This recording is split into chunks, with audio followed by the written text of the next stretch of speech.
At my DIL request, my family excluded me from the family trip, so I took back the house. My name is Marjorie Sutton, but around this town, no one calls me that. They just say, Marge, short simple, like the kind of person I've always tried to be. All my life, I believed that if I was patient enough, loving enough, family would be the place I could lean on. But then came the days when I realized I was still living under the same roof, but somehow my heart had been left behind. I'm not telling this story to ask for pity. I just want to share what really happened in those final days when I was still holding on, still hoping.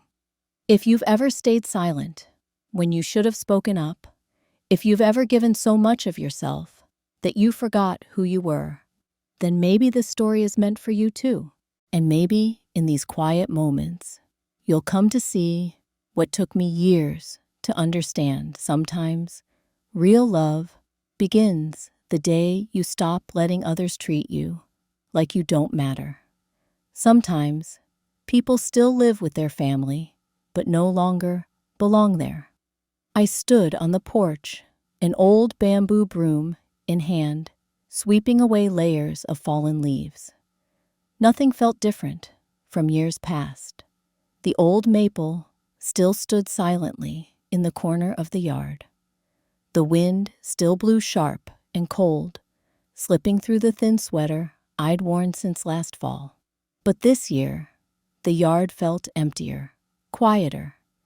Even the sound of children's laughter seemed to have been swept away with the wind. As I bent down to pick up the little sign by the front steps, the faded "Welcome Home" that hadn't been replaced in years, I found myself wondering how long it had been since I actually felt welcome here. Just a few autumns ago, Noah and Eli would run around the yard, gathering bundles of red leaves, giggling by my side. But this year, it was just me, in a yard full of silence and leaves. I brought the sign inside, set it down by the cabinet near the doorway, an old habit tidying things up to make the house feel a little less lonely. In the kitchen, the scent of toast still lingered from breakfast. I didn't touch the loaf David had left on the table, nor the coffee Tessa had poured. Everything already felt cold, even before I had a chance to sit down. The sound of an engine starting made me turn. Through the window, I saw David and Tessa loading suitcases into the trunk. Tessa wore a long beige coat, her scarf wrapped tightly around her neck. David said nothing, just packed each bag quietly. Noah ran in circles, clutching his basketball. Eli was fiddling with his little blue backpack. I didn't step outside. I hadn't been asked to go. No one had mentioned me coming along. I stood there, clutching an old kitchen towel until it wrinkled in my hands, listening to Tessa remind Noah to pack a thicker jacket. Her words were soft, ordinary, but they fell like shards of glass, sharp, scattered cutting wherever I happened to step inside myself. Noah looked up, his eyes the same ash gray as David's when he was young, flicked toward the window. He smiled at me, quick, fleeting, then turned away. I lifted my hand in a small wave. So small, I wasn't even sure I'd really done it. Jean came by that afternoon. She brought a warm apple pie still fresh, the smell of cinnamon and butter drifting across the porch. We sat on the old wooden bench. I'd laid down a faded cloth, afraid the damp wood might seep into the pie. Jean took a sip of her tea, then sighed. Rockford's at its best when the leaves turn, don't you think? I nodded, eyes fixed on the front yard, the same yard where just last year I was still knitting sweaters for the kids while they played. Jean glanced sideways at me, her gaze sharp, behind thin silver frames. You going anywhere for Thanksgiving? I didn't answer right away. I looked down at my hands, thin, worn, marked with age spots. My thumb still bore the tiny scar from peeling apples the other day. I blinked once, then slowly shook my head. Jean didn't say anything else. We just sat there, listening to the wind rustle through the branches, watching the brittle, yellow leaves swirl across the yard. And for a moment I thought, maybe those leaves were a little like me, past their season, just waiting for the wind to carry them away. I never imagined Thanksgiving would be something I'd have to face alone. Forgetfulness doesn't arrive like a storm. It comes like steady rain, slow, quiet, wearing away the smallest pieces of love until nothing's left. I woke before dawn, while the mist still clung to the windows. The house was silent, save for the soft creak of a window left slightly open. I pulled my wool shawl over my shoulders and made my way to the kitchen. Cold light filtered through the sheer curtains, landing on an empty table. This used to be the warmest kitchen I ever knew. David, as a little boy, would swing his legs from the stool, nibbling on toast, while I made breakfast. The kitchen still looked the same: dark wood cabinets, the old oven, the round table, covered with a checkered cloth. But the warmth of family, it was gone. I filled the kettle and set it to boil, wondering what they might say to me today. Or, more likely, what they wouldn't say. I'd grown used to the suffocating quiet, the kind that settles between people who once shared the same blood. David and Tessa slept in. I heard their footsteps above the sound of drawers opening and closing, the kids murmuring to each other. I poured myself a small cup of tea, the steam fogging up my glasses. When I wiped them clean, David was already standing at the kitchen doorway, his eyes unreadable somewhere between distracted and uncomfortable. I nodded. He gave a faint smile, then turned away, a gesture so familiar I barely noticed it anymore. Breakfast passed in broken silence, punctuated only by the clink of silverware against porcelain. Tessa ate quickly, almost hurriedly. The children whispered and giggled, sneaking glances at their mother. I ate slowly, each bite small, careful, as if stretching out the last bit of warmth still left in this house. When I stood to wash the dishes, Tessa quietly packed the leftovers into containers. Later, she opened the fridge and saw the tray of oatmeal cookies I'd baked the night before Noah's favorite. I heard her sniff lightly, then close the fridge without a word. Noah tiptoed up to me while I was drying my hands on my apron. He looked up and whispered, "Grandma, I wish you were coming." I froze. His little voice, hesitant, tender, dropped into the dry well of my heart like a single drop of water. I smiled and patted his head, but said nothing. Sometimes, even the sweetest words don't feel safe enough to answer. After breakfast, Tessa and David went back to their plans for the trip. I could hear them from the living room, talking fast with purpose. Hotel names, flight times, rental cars, dinner reservations, every detail discussed, decided, but not once did my name come up. I sat by the window, mending an old coat, each stitch steady, patient, thread slipping in and out like the rhythm of time, passing quietly, meaninglessly. Then I heard Tessa say, firm and clear, "I already said, just our little family. No one else. No one else." I pressed my lips together, fingers tightening around the needle. The seam I'd just sewn came loose. A dangling thread slipped from the sleeve. Just like me, loose, forgotten, no longer part of this place. They planned to leave early tomorrow. A long trip, a whole week, all the way to Florida. Sunshine beaches, Disney World. And me, I wondered what I'd do in this empty house. Clean, cook, take lonely walks through leaf-covered streets. Maybe that's enough. Later that afternoon, Noah slipped into my room. He hesitated in the doorway, holding a folded piece of paper. I motioned for him to come in. He shoved the paper into my hands and quickly ran out. I unfolded it, a messy drawing of Santa Claus, riding a sleigh over a little house. Below it, in wobbly handwriting, "I'll miss you, Grandma."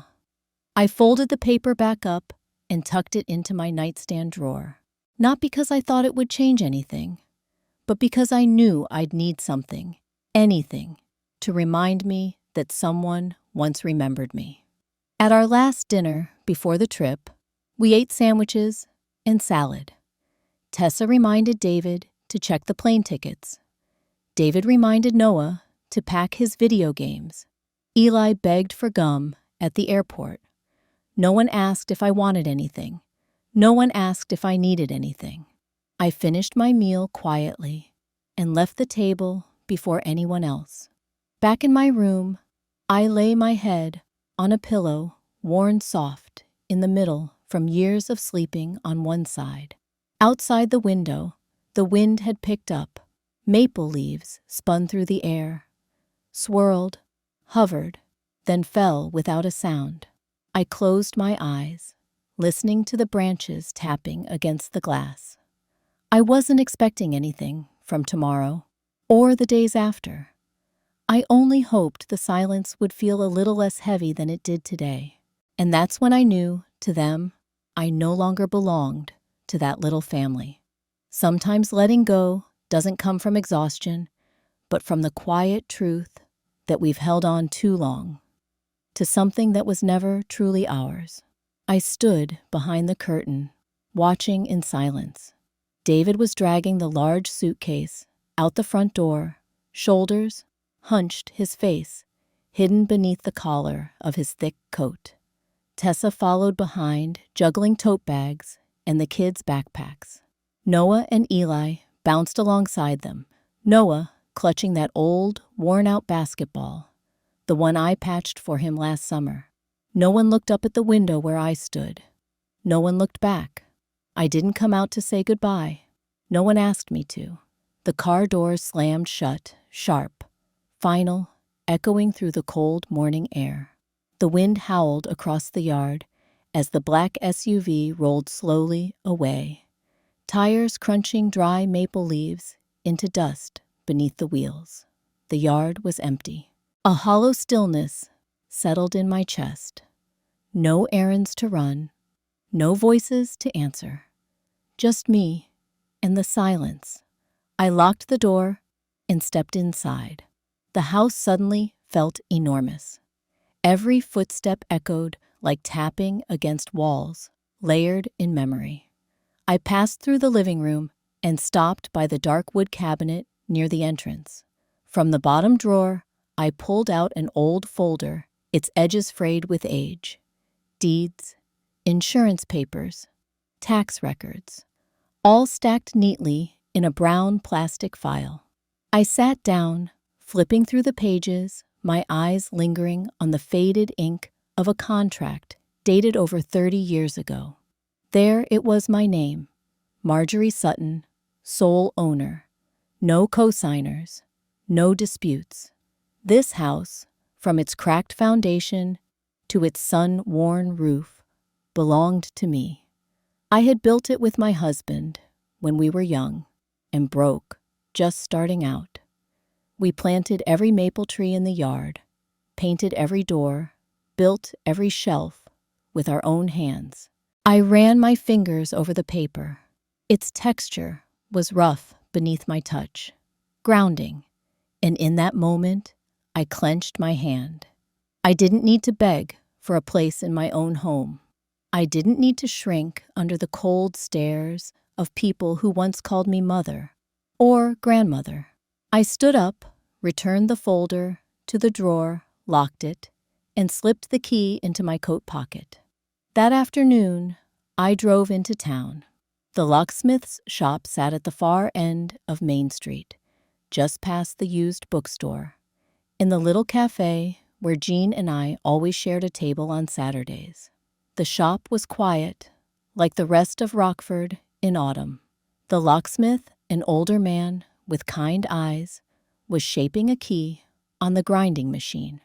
He looked up as I entered, squinted through his glasses, and gave a gentle smile. "Afternoon, Marge. Changing locks today," I nodded. "Front door, back door, basement, and the garden gate. I want a full set, no duplicate keys." His eyebrows rose slightly, but he didn't ask why. In towns like this, people understand, without needing all the words. He brought out 4 new lock sets, lining them up neatly on the counter. "When do you want them changed? Tonight?" He nodded, wrapped the locks in a paper bag, and handed it to me. I paid in cash, a small, solid satisfaction stirring in my chest as I walked back out. At home, I laid the lock sets on the dining table, pulled out an old screwdriver from the drawer, and started with the front door. It wasn't easy. The old lock was rusted stiff. But I was patient, one screw at a time, one pull, one turn, until the old heavy lock finally gave way. A gust of wind slipped in through the open door, sharp and biting, but it didn't stop me. I slid the new lock into place. When the mechanism clicked a soft, clean sound, it felt like a breath I hadn't realized I'd been holding.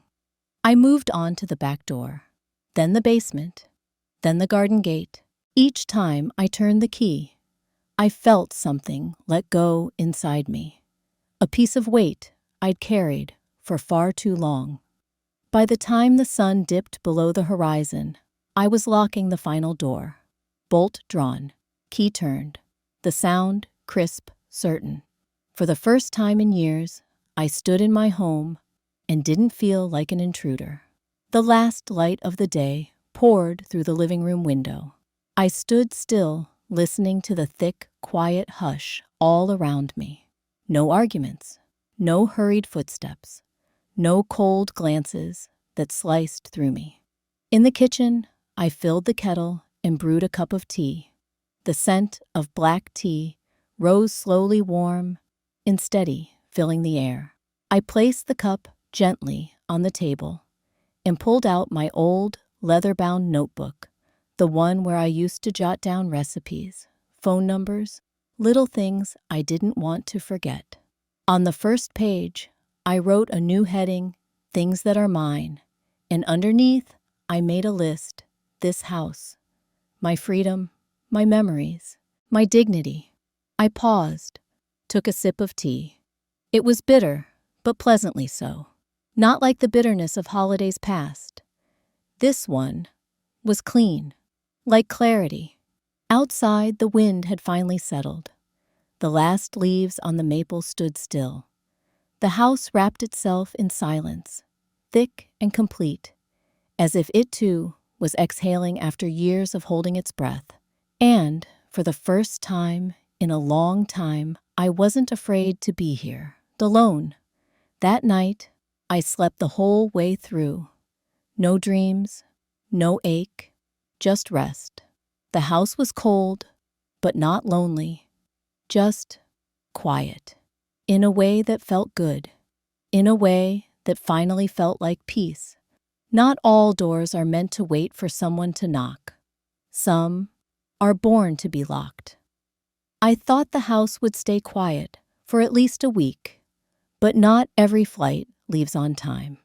The message from David came in late afternoon. Their flight was canceled due to the storm, and they were heading back. I sat in the armchair in the living room, hands folded in my lap, staring out through the thin curtain. Outside, dusk was falling fast. Faint streaks of light stretched across the rain-slicked street. The maple tree in the yard stood black and bare, like a ghost stripped by winter's early winds.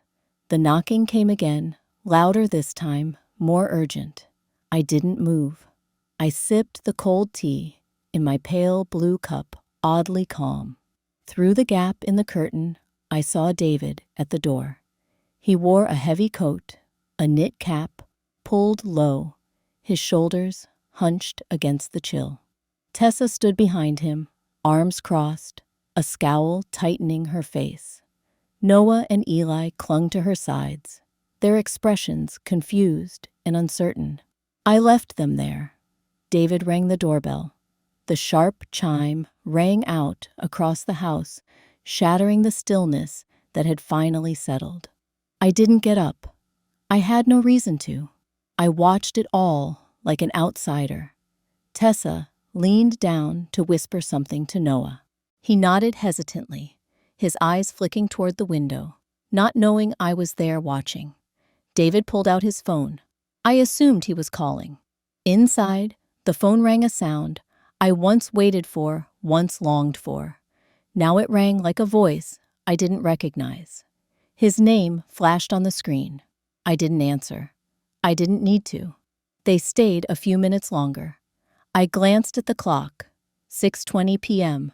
The temperature must have dropped near freezing. Tessa shifted restlessly, pulling out her own phone, probably searching for nearby hotels. Finally, after a few more words with David, she turned sharply away. David looked back once more, then began dragging the suitcase back toward the car.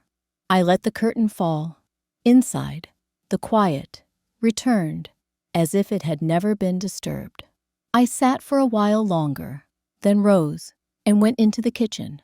The kettle had boiled dry. Dark stains speckled the bottom of the pot. I turned off the stove and poured myself a glass of cold water. The phone buzzed again, a new voicemail. I left it. I cracked open the small kitchen window and inhaled deeply. The scent of rain and damp earth drifted in. Outside, the street lamp cast a dim, yellow glow over the old maple tree. Its twisted limbs curled like brittle fingers, clawing at the sky. I sat at the dining table. The phone vibrated again. Another voicemail. I didn't listen, but I didn't delete it either. I left it there, a quiet reminder that silence, too, is an answer. I brewed a new pot of tea, stronger this time, more leaves than usual. The scent rose, bold and warm, filling my hands as I held the cup. Seated again, I pulled my leather notebook from the drawer, flipped to the last page I'd written on, and added to the list the right to quiet. I smiled faintly. The handwriting was crooked, but firm. No one could take that from me, no matter how hard they tried. Outside, the porch light swayed gently in the wind. I closed the notebook, poured the tea, took a slow sip. Just plain black tea. No sugar, no honey. Bitter, but pleasant. Much like this feeling. Bitter, yes, but no longer sharp. As I sat there in the stillness, the phone buzzed once more. This time, I picked it up. A message from Noah. I miss you, Grandma. My heart pulled like a hairline crack, spreading across ice. But I didn't reply. Not yet. I needed time to be sure I was doing the right thing. That this wasn't just a flare of pride or hurt, but the result of everything I'd carried for far too long. I opened the voicemail. Sender Tessa. I hesitated, then pressed play. Her voice came through cold and sharp. If shutting us out makes you happy, then go ahead. Enjoy yourself.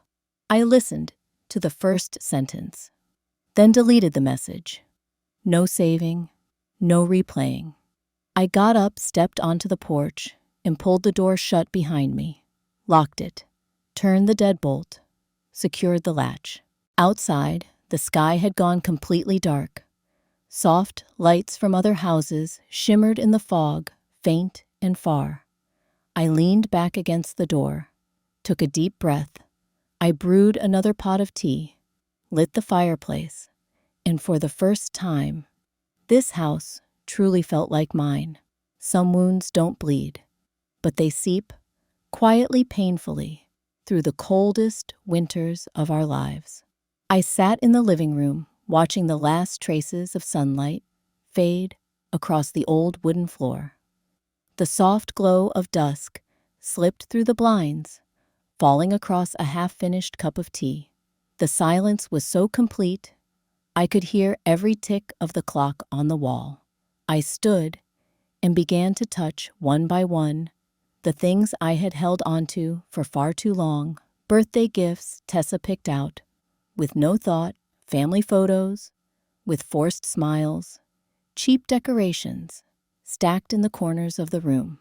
I grabbed a large trash bag. One by one, I tossed the items in without hesitation. With every piece gone, the room grew brighter, lighter. Things I once thought proved I still had a place in this family. Now, just dusty memories that no longer held weight. When I reached the old rug by the fireplace, I paused. Its edges were frayed, one corner scorched from the time Eli played too close to a candle. I had patched it once, sat for hours, needle in hand, eyes blurred with age and effort. Today, I folded it and dropped it in the bag without a second thought. Outside, Tom Delaney sat on the bench in front of his porch, holding a paper coffee cup. He glanced over our eyes, meeting through the window. I opened it slightly and leaned out. "Evening, Tom," I called softly. He nodded and gave a small smile, his eyes narrowing kindly. "Cleaning house?" he asked. "Yes," I said, giving it back to myself. He took a sip, then said in that low, steady voice of his, "No one needs to stay where they're not appreciated." I didn't answer. His words drifted through the cold air and settled into my chest like a thin, sharp blade. But I didn't argue. There was nothing left to deny. I dragged the trash bag out and loaded it into the back of my old pickup. The drive to the dump took less than 10 minutes, but it felt like I was unloading an entire chapter of my life. When I returned home, I pulled out the old folder from the drawer. The papers had yellowed, but the ink was still clear. I took it to the law office.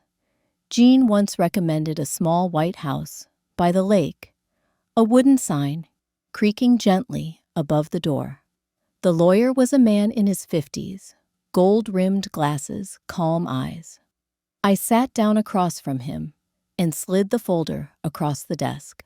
"I'd like to update my will," I said, my tone no different than if I were choosing flower seeds for spring. He nodded and opened the folder. I pointed to the inheritance section. "Noah," only I said. "The house, the savings, everything." He glanced up at me, brows furrowed slightly, but he didn't ask why. He just made his notes and nodded. When I stepped out of that office, the papers tucked safely in my bag, I felt lighter, like I'd finally stopped leaning into a wind that had pushed back for years, like I had let go of something that was never mine to carry. That evening, I sat by the fireplace, flipping through old pages in my leather-bound notebook. I found a blank one and wrote, "Memories can't make people stay, but we keep them to remind ourselves never to forget the lesson." I closed the notebook and placed it on the bookshelf. My phone lit up a new message. "Noah, I miss you, Grandma." I read it once, then again and again.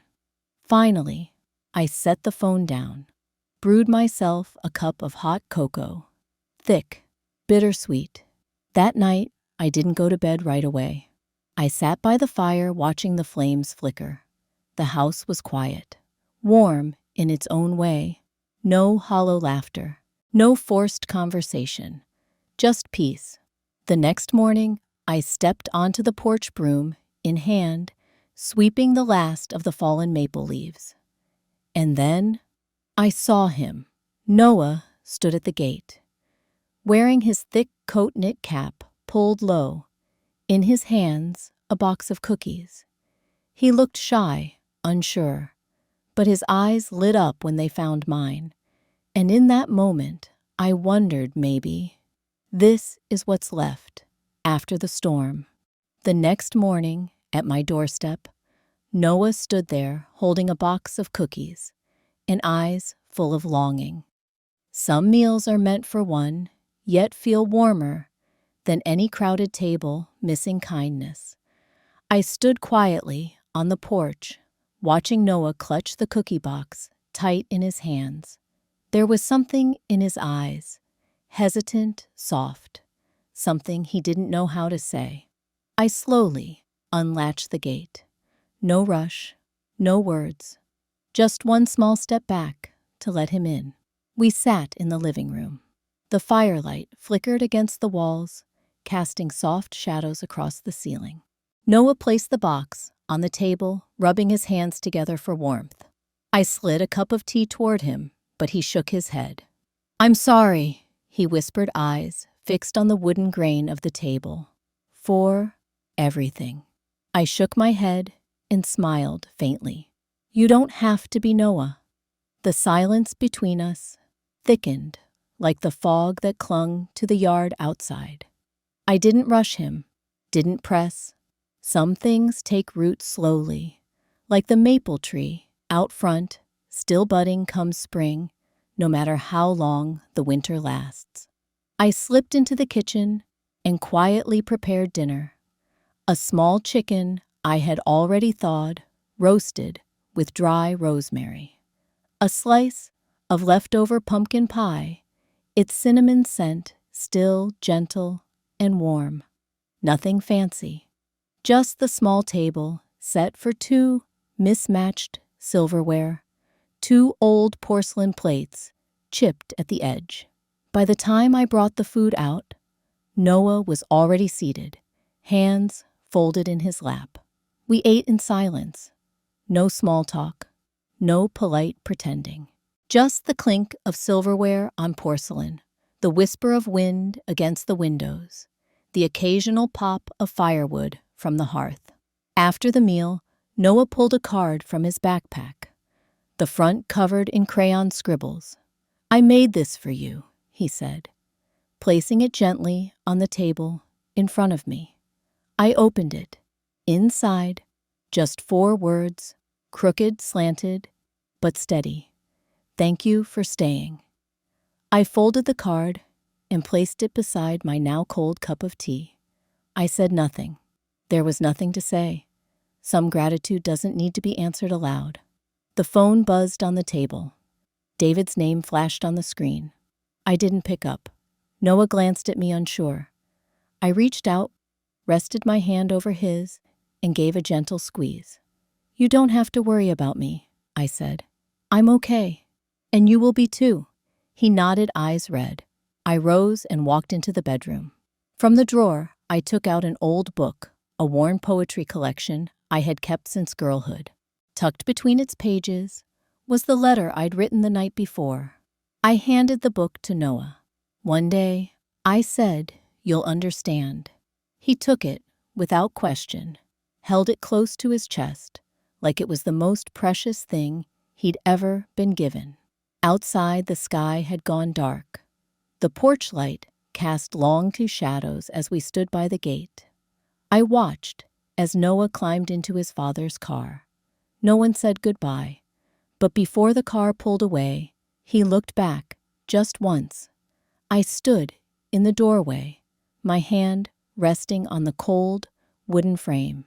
Inside me, there was still a hollow space, but it no longer ached. I turned back in, locked the door, cleared the dishes, wiped the table, folded the cloth neatly, the way I always did a quiet ritual to end the day. I poured a fresh cup of tea, carried it to the bedroom. The soft yellow glow of the old lamp warmed the room. I settled into the armchair by the window blanket draped over my legs. Outside, the maple tree still stood bare, quiet, but strong, in the face of winter. The phone lit up once more. A message from David. "What are you planning to do, Mom?" I didn't reply. I didn't delete it either. I left it there, a quiet reminder that I had already made my choice. I locked the screen and looked out the window. Fog had blanketed the street. The street lights blurred into soft golden smudges, like lost stars in a sea of white. I expected nothing from the other side, not anymore. When Noah left, I stood in the doorway, watching that little car disappear into the cold mist. But inside me, it wasn't cold anymore. There are nights when you realize the quiet inside an empty house isn't loneliness. It's simply what remains after the noise has gone. I used to believe that sacrifice meant love. But now I understand, if you don't learn to cherish yourself, even those closest to you can turn away. Like an old quilt that once kept everyone warm through winter. But once no one feels cold anymore, they forget how many times they leaned on it for comfort. If this story touched something in you, maybe today is the moment to quietly look back at all that you've given and at the way you've cared for yourself or forgotten to.